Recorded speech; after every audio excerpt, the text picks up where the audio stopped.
Bienvenue dans mon long podcast français pour apprenants débutants. Aujourd'hui, je vais te parler des transports.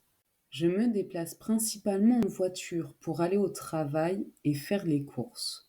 Mais quand j'ai le temps et qu'il fait beau, j'aime faire du vélo.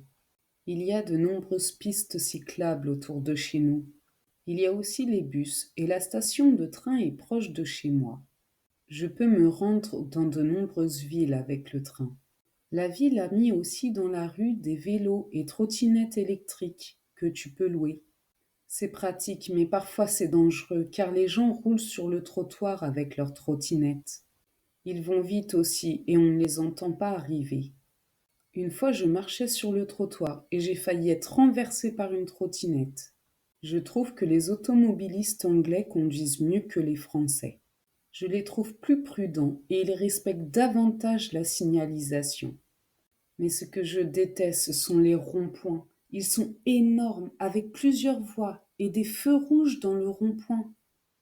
La ville a aussi un aéroport avec de nombreuses destinations, mais il est loin du centre-ville et il est desservi seulement par des bus.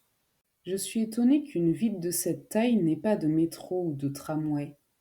À Toulouse, j'aimais prendre le métro. Il est grand, propre et rapide. Il est sans conducteur, alors les enfants aiment se mettre au début de la rame pour voir les rails. En Espagne, j'avais pris le funiculaire. J'avais aimé car tu vois toute la ville.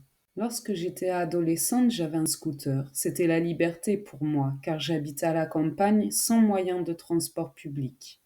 Il y a 2 ans, je n'avais pas de voiture, alors je marchais ou me déplaçais en vélo.